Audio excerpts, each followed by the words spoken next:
Good morning, friends and family. John Miller, your Lake Stevens Realtor, coming at you here. Monday, July 19th, 2021. Hope everyone's enjoying the summer. Let's see here. Today's question comes out of Marysville, Washington. And the question is, how do we determine inventory? And we use that word. I use that word a lot in a lot of my videos, and I probably should have taken time to explain that, exactly what we mean by that.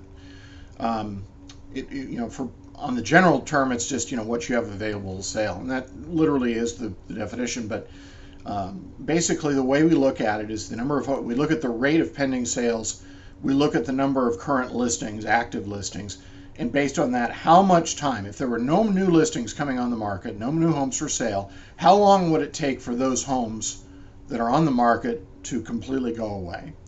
And so inventory in real estate is measured in time.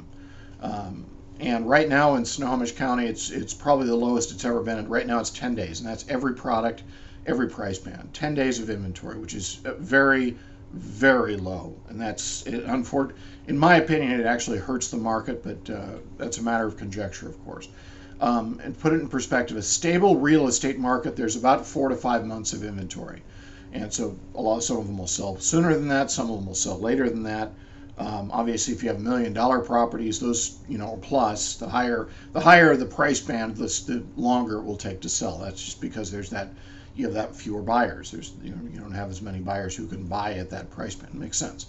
And even in a stable market, 2 to 3 years for anything over $1 million was not uncommon, up until about a year or two ago.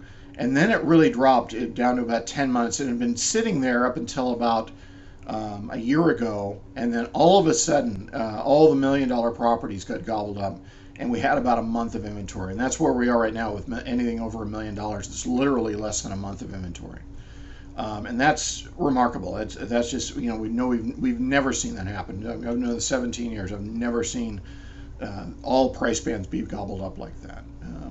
And we're hoping the market slows down to get some parity. We've talked about the affordability gap on this channel before. It's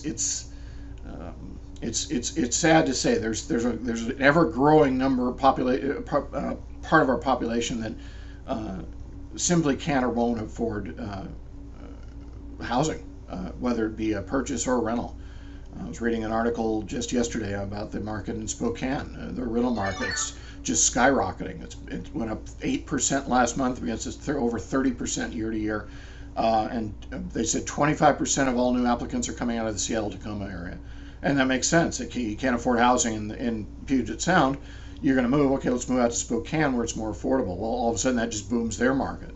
And, their rents are skyrocketing. Same thing. It's like a bubble on a carpet. So anyway, I will generally show inventory levels when I'm doing a market analysis. If you have any questions about your particular market or your home, my home's worth this, how much inventory is currently on the market in that area, I can get that information for you very quickly. In fact, my monthly newsletter, for the most part, on the back page of that, has all the inventory levels on a quarterly basis. So if you have any questions on how that, again, some of the details on that, how we calculate that, give me a call. Interest rates in a 30-year fixed, 2.88%. It's been sitting there just under 3 for some months now. There's a lot of look at inflation and some of the inflationary numbers. I think anyone who's bought a gallon of gasoline or a pound of hamburger here over the last 6 months knows that inflation is really pushing up consumer prices. The feds are dumping a lot of money in the economy. They just can't keep doing that forever.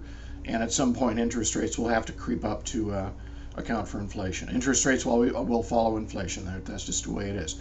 Reason being, lenders, if you're paying a loan back, if the money isn't worth as much being paid back, which is what's happening, money's losing value, the lenders, whoever's lending, whether the car loan, home loan, whatever, that lender is going to want a premium for that loan. So that's where the interest rates come in. Basically, the cost of borrowing money is what that is. I'm digressing. Anyway, wherever you are, stay safe and healthy. Enjoy your summer, and we'll see you next week.